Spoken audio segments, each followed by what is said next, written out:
Starla. I'm it. And we are Our Family Plays Games. And today we want to talk to you about some of the games that have actually made it to the table in the past few weeks. Yes. You know, sometimes people think that because we're content creators, that's all we do is do content. No, we're family. We're family first. We're family first, and we play games first. And when we say our family plays games, we play games. That's what we mean. So we like to sit down and play. Yeah. And so we're not just reviewing games and doing all that and chasing after the new hotness. We play games. We play games. So that's our first and foremost passion with this hobby is to play. And we just want to tell you what we've been playing and things we like and things we don't like. It's not really a review of the games per se, but it's just what we like and what we played. And maybe you'll like some of the games when we tell you about them, okay? Yeah. So the first one you want to talk about is the Quacks of Quedlinburg. I think it's Quedlinburg. Quedlinburg? Yeah. But it's Quacks. Everybody knows it as Quacks. It's by North Star Games. Yeah. It's 2 to 4 players. Yeah. And it's made by Wolfgang Wash. Close enough. You're close enough. He also made Taverns of Tiefenthal. Tiefenthal. But and we have that too. But in this one, we played Quacks, and you're a bunch of quack doctors or some kind of people. Potions. You're making potions in this big kettle, cauldron, and you have to. It's like push your luck. You got to bring out these ingredients and keep pushing where you can bugs and you have a certain number where you can bring out, or you can blow up your your whole pot. Yeah. But if you don't blow up your pot, you get a nice little bonuses, and you get to pay for some more ingredients so you can keep on trying to get some points. Yeah. And we really do like that. We really like it. Yeah. And when we started it, we played just Mick and I and fell in love with it. It's a press your luck game. Yeah. And we're press your luck kind of people. Yeah, we go for it. We like to go and see how far we can get with this. Pushing.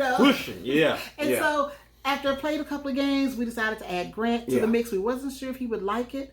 But lo and behold, he beat us and he liked it. We got the teenage seal of approval on this one. He loved it. And he'll play it again. So that's what we love about it. Now, he didn't like the catch-up mechanic where it's these rat tails that you get that try to help you kind of stay caught up with the person who's in the lead. He didn't like those rat tails. Yeah, because he stayed in the lead, and we kept getting extra rats to try to keep caught up with him. Yeah. He didn't like that. He liked that he was in the lead. He just wanted to just keep leading. But it helped us catch up, but that's all it did. Yeah, and it's a beautiful board with beautiful components.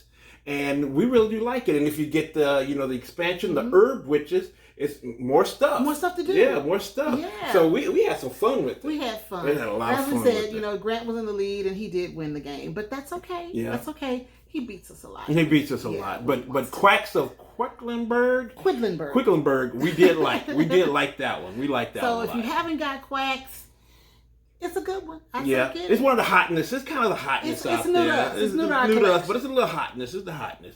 Now the next one is one that's the hotness too. Yeah. But it's Everdale. Everdale. We kind of late on the party with Everdale. Yes. But we like it. But we got it now. Yeah, it's the critters, and you make like a tableau of where you make your own little town of critters and buildings from this great tree. Yes. And it's worker placement and kind of card collecting, and you're trying to do a little set collection along with that. So it's a lot of fun. And it's really up my alley because I love games where I can, it make imaginary towns and villages. So when I'm building my little town with my little animals, I like to have a farm and, maybe a school or something like that. And so you can find those kind of cards, and those are the ones I strive to complete so that I can make my town seem functional. Yeah. So. Now, we want to tell you, it's by Starling Games, and it's Mr. James A. Wilson is the designer, and it's 1 to 4 players. 1 to 4 players. And it's a really fun game.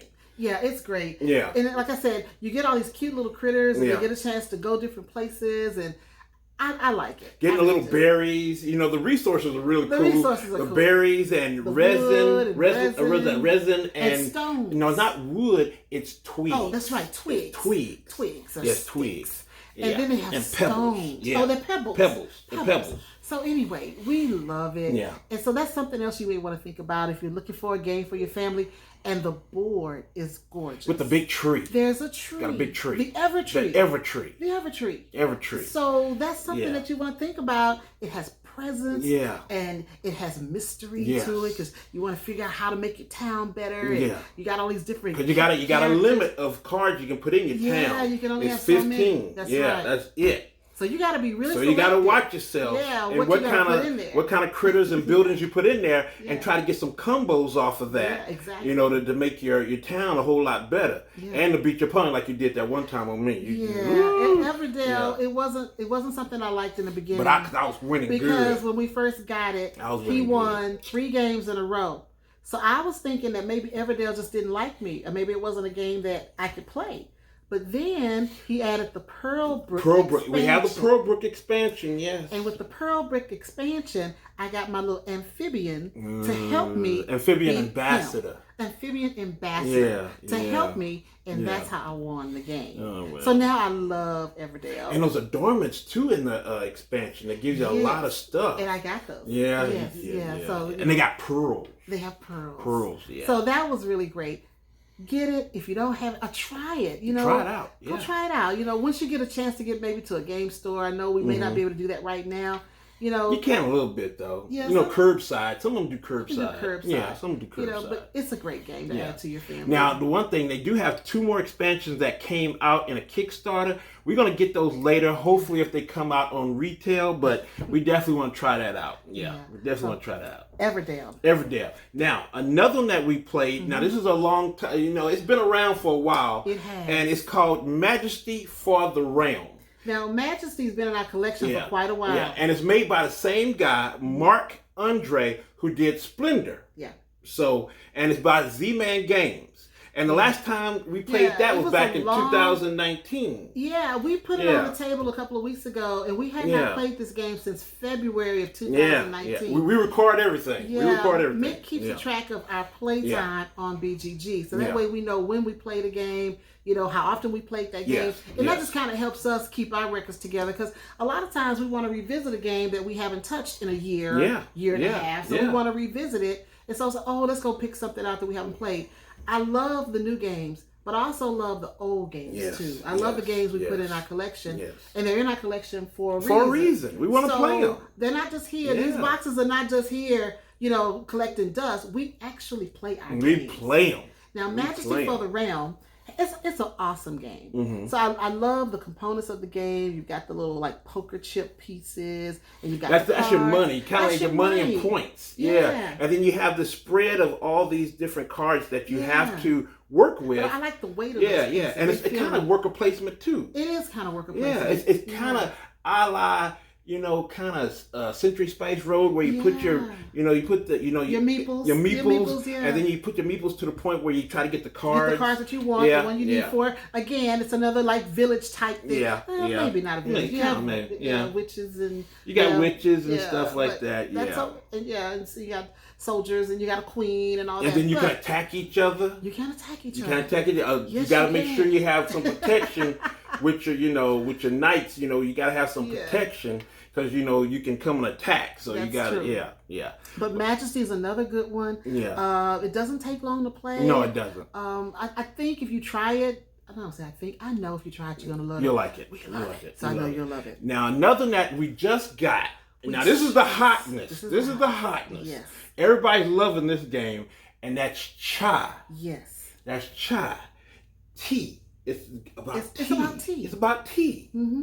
By what is that? By Steeped Games. Steeped Games. Thank you, Steeped Games. Yes, Steeped Games, and it's about tea. Yes, and so you get a chance to have a customer come to your tea house, and you reserve those customers. You get them. The customer you want to reserve or fulfill their order. Yeah. So it may be green tea they want with a little honey, or maybe they want some type of lavender in their with some tea, milk in there, or lemon in their tea, but all the while, you've got these wonderful little tile pieces that you're using. You go to the market. That you go to the market. To get your ingredients. Yeah, to get ingredients. Oh. And so that's what I love about it. Yeah. Chai is beautiful to me. Yeah. I actually like this game a lot, just the way it looks. Yes. I love the way it feels. Yes. You know, the components mean a lot. So when people are making games, you game designers out there, please put care into your components. Do it. Because the way they feel in your hand, the way they move on the board, that means a lot. Because if the components are cheap, I don't like it. But this game has beautiful components. They went the extra mile on this one. So love Chai. Love Chai. And also, we played it as 2 players. We did. And it was okay. It was okay. I'm gonna tell you the story. When we played it as 2 players, all right. The first time through, I said, Mick, did we do something wrong? Because it just seemed too simple. Yeah, it was kind of quick. It was like a runaway game for me because I was winning. But it was like a runaway game for me, and it's like, how did this happen? Something was wrong. So we reread the rules and was like, it was right. So we said, hey, Grant, come on, let's do 3 players. Try with us because we want to see if there's a difference. Yeah. And oh my God, man, when you add that 3rd player, it just takes the game to a whole different level, dimension. Yes. And so having that 3rd player, not saying that 2-player wasn't fun. It was fun. A little fun. Easy. Yeah. But a 3rd player, and then probably a 4th player. If you add another player, it's going to make the game a lot more challenging. Because you're taking people's other cards and it's going to make you use other strategies. Customers. Yeah. Yeah. So like that. Chai is definitely, for me right now, the sweet spot is 3. I think we would try it again with 2. Yeah. But I really do like 3. I like 3. I like 3. I like 3. Yeah. So maybe next time we'll try to get a 4th player and we get a chance to play with people again. So Chai. If you don't have it. Yeah, that's true. Put it on your list. Now, this is a game that we got from Letterman Games. Mm-hmm. And it was made by Scott Elms, I think that, Ohms, who also made the Tiny Epic series. And I love the Tiny Epic series because I basically got almost all of them, except for a few. Yeah. But he made the Neverland Rescue. Yeah. And we tried that. It's a 2-player game where you're either the mean Captain Hook side or the Peter Pan side. Yes. And you have, on the Peter Pan side, you're hiding. And then on the other side, you're Captain Hook, and you're trying to discover where the Lost Boys are by trying to guess all their hideouts. They got 5 hideouts that you got to guess. While on the Peter Pan side, they're trying to rescue their Lost Boys or the fairies or somebody else. They're trying to, and then they're trying to use these cards to try to find them. You got this board. It's cool for little kids, about 8 and above, to play with their parent, to have fun in Neverland. Yeah. But the theme was a little childish for us. Yeah. We love this hobby because there's so many games to play. And there are games specifically for kids, such as the Hobba series. But for us, this particular game was a little too young for our family with a teenager. Yeah. He doesn't want to play Peter Pan. You're not going to do Peter Pan. Yeah.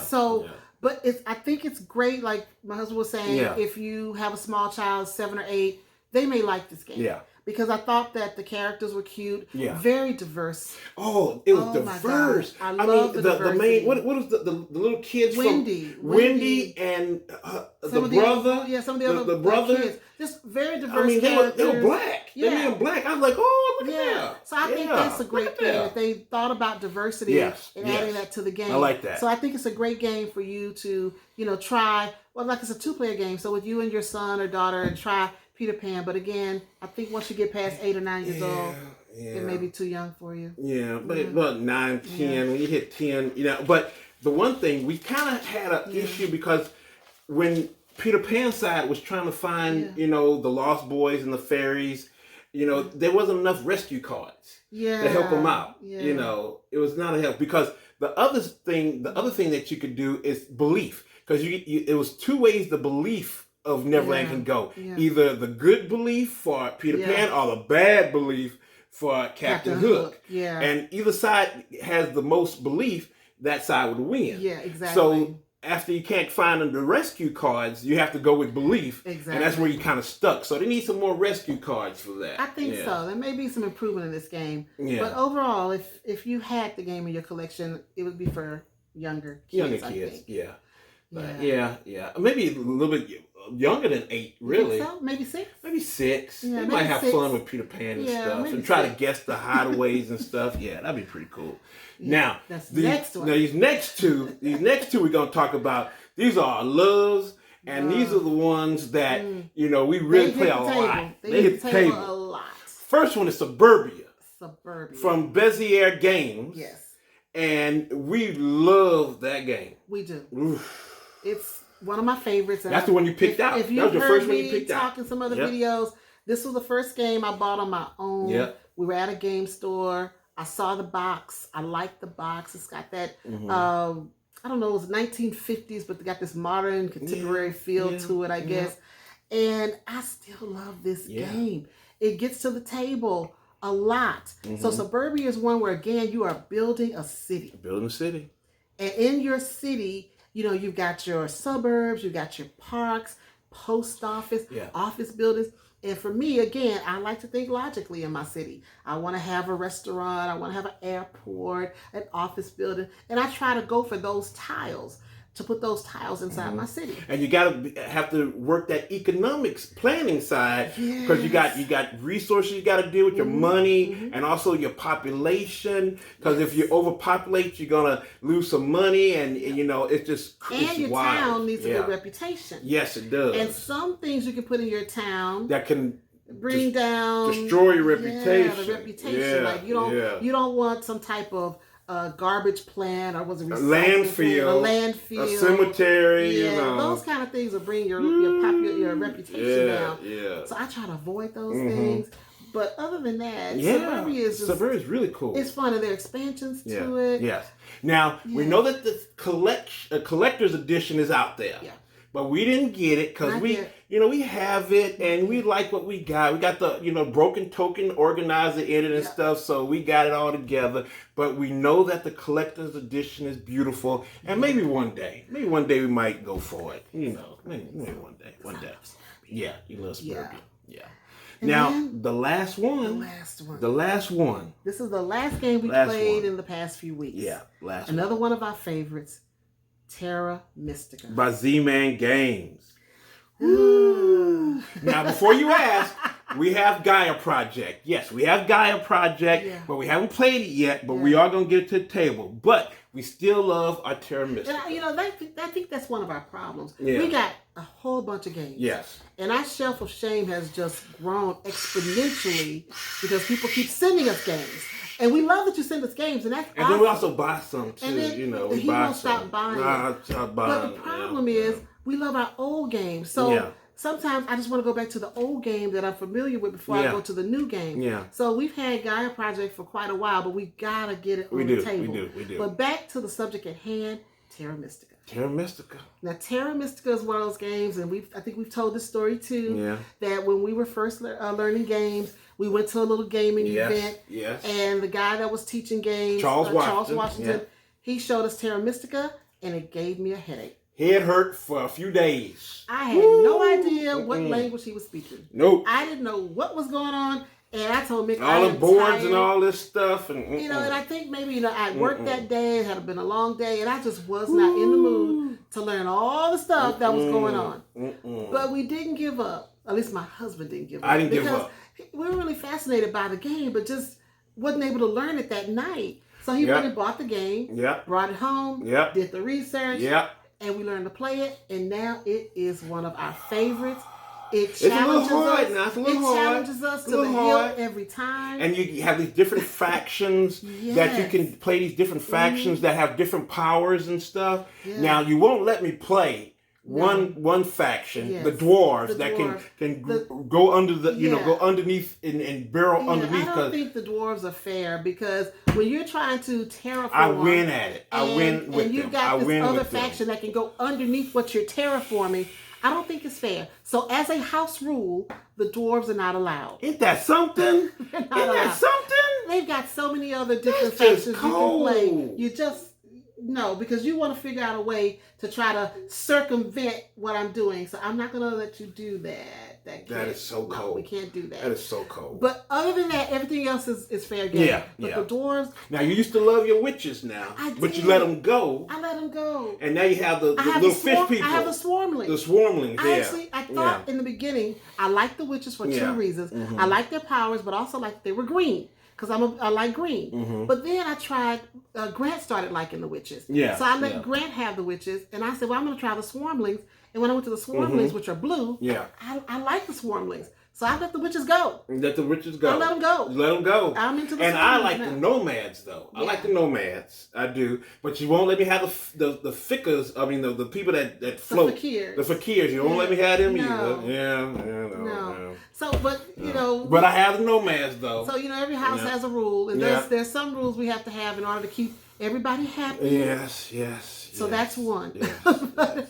So anyway. And I tried different ones too, though. I tried different ones. The halflings and the chaos magicians. I didn't do too good with them. But see, you like to try different stuff. Yeah, I don't. Once I find a group that I like to stick with it. The fact that I left the witches for the swarmlings, that was a big thing for me. Yeah. But I know that if I want to, if somebody else is in the house and they want the swarmlings, I can always go back to the witches. Now, so that's fine. Yeah. Now with Terra Mystica, it's a little hefty. It's a heavy game, but if you open your mind, you can play it. You just got to learn it, look at it, and just open your mind and say, hey, I can do this. Because it's a good game, and you'll have fun at it. So don't get intimidated by all that. Just play it. And it might intimidate you, because it intimidated me at first. Yeah. And it might, but if you are really interested in learning something that has this really great strategy to it. I mean, you have to figure out. It's like a chess match. It's like a chess match. You gotta really figure out a way to combat your component. And controlling your resources, because your resources and money is kind of, trying to get, people and, the little workers and your money is kind of hard because it goes so quick. But, you don't learn everything the first time. Yeah. Sometimes you have to come back and revisit. Yeah. And that's what happened with us with Terra Mystica. We tried it the first time, was a little intimidated by it, but we didn't let that keep us from getting it and then trying it again. And now we love it. Yes. And that's something that's really interesting in the hobby. Yes. Some of these games are difficult, but don't let that discourage you. Go ahead and try it. If you really like the theme or you like the mechanics of it, then get it, play it again, look at watch it played or some of the other give reviews. up. Don't give up. Don't give up. And now it's a favorite. I mean, if we just run away that first night and say, it's too much, I got a headache, I don't want this game, then we wouldn't have something like this in our collection, and we do love it. Yeah, we do love it. We do love it. And we pull it out and we play it. Yeah. Yeah, we play it. So that's pretty much it. That's 7 games that we've played over the past few weeks. Yep. What we're going to do is we're going to have a list at the end, so you'll know the games again. And you can find them if you want to try them with your family, Because you can try Terra Mystica with your family. It ain't that bad. You can. You can. Because, Grant plays it. He does. He plays it. He's a teenager and he beat us, And Terra Mystica with the witches. So, he would call it boogie down witches or something. The boogie down witches. Boogie down witches. They partying in the forest and stuff. They partying. But hey, it's you can do it. You can do it with your family. So that's pretty much it. Hope you enjoyed this episode. Again, leave us a comment, like us, subscribe, share us. We're on Instagram, Twitter, Facebook. Now don't go crazy on us on Twitter now, because Twitter kind of crazy. But Facebook, and also our YouTube channel. Yeah, we're right here. Well, that's it, guys. Hope you enjoyed it. Bye. All right, take it easy now. Bye-bye.